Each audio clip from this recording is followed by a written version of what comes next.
gouvernement, en tout cas ceux qui nous ont reçus aujourd'hui, se sont engagés à la signature possible jeudi, c'est-à-dire après-demain. Au niveau des délais, c'est sûr qu'on aurait préféré aujourd'hui, mais je pense qu'on peut être tolérant si c'est après-demain que ça se fait. Je ne pense pas que ce soit un problème. On va parler surtout du financement de ces mesures-là.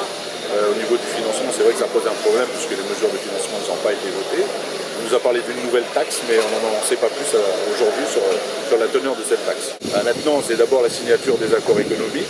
C'est vrai qu'on va passer par une petite phase de 10 jours où tout le monde sera porté au comité des signataires, donc on ne peut pas avoir les politiques disponibles. Mais ensuite, c'est le rebouclage avec des séances de réunion avec le gouvernement pour remettre à plat tous les dossiers et redémarrer en présentation de projets, de textes au Congrès. Parce que c'est à partir du 13 juin, c'est-à-dire au lendemain de la signature, qu'on aurait dû se mettre autour d'une table pour regarder un par un les points sur lesquels on est tombé d'accord, pour essayer de respecter les calendriers, pour essayer d'avancer. Or, on n'a rien fait, on a perdu 5 mois.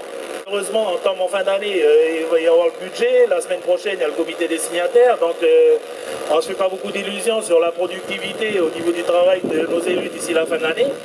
Mais en tout cas, en début d'année prochaine, on sera obligé de prendre des décisions. L'année prochaine, il va manquer 4 milliards. 4 milliards pour financer le minimum vieillesse, pour financer le fonds du handicap. La réforme sur la fiscalité, ça se fait en année pleine. Donc déjà, l'année prochaine, c'est trop tard. C'est trop tard. Là, ils nous ont parlé de taxes. Qu'est-ce que ça va être? C'est encore nous qui allons payer. C'est ça qui va se passer l'année prochaine. C'est encore les petits qui vont payer. Donc là-dessus, il est important qu'ils se mettent vite au travail. Donc là, il y aura la signature. Et j'espère qu'à la sortie de cette signature, ils vont également nous proposer un calendrier pour vite se mettre au travail. Donc, ils signeront certainement les accords. Le président nous a dit, mais moi je suis pour ces accords. Moi j'aime ces accords. Moi je veux appliquer ces accords. Donc, ça sera tranché jeudi, il y aura certainement une signature jeudi. Maintenant reste l'état d'esprit. Moi, ce qui me choque, ça devrait plus me choquer parce que je vis ça au Congrès avec la commission spéciale, c'est voir les politiques s'accuser les uns les autres. Le Congrès dit c'est le gouvernement dit c'est le Congrès. L'Avenir Ensemble dit c'est Calédonie Ensemble dit c'est celui-là, l'UMP ceci, lui c'est ça. Et c'est vrai que réformer le pays dans un climat politique comme ça, c'est difficile. C'est déjà difficile de réformer, mais avec un climat malsain comme celui-là, c'est encore plus difficile. Donc nous avons dit très clairement au gouvernement collégial qu'on attendait cette signature, donc on nous a dit jeudi. Les accords sont signés par le gouvernement. Et nous on leur a dit très clairement, la rentrée va être chaude.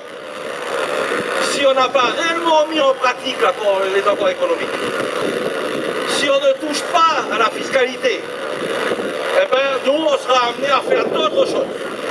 Les camarades de force de l'ordre, ils ne sont pas syndiqués. Mais c'est quand même nos camarades. Et c'est vrai qu'ils n'avaient pas l'habitude de nous voir, nous mettre devant eux et dire maintenant, venez nous chasser de là. Parce que d'habitude, on fuit les affrontements. On se retire quand les forces de l'ordre arrivent. Mais ce matin, il était important de leur montrer que non, pas cette fois-là. Parce que c'est eux les responsables. C'est ce gouvernement qui est responsable. 18 octobre, et on est quasiment au mois de décembre, pas de réponse. Et que c'était aussi un signal, surtout pour eux, on ne lâchera jamais. Jamais. Alors autant la faire maintenant, la réforme. Voilà ce que je voulais dire. Merci à vous. Belle journée. Belle journée.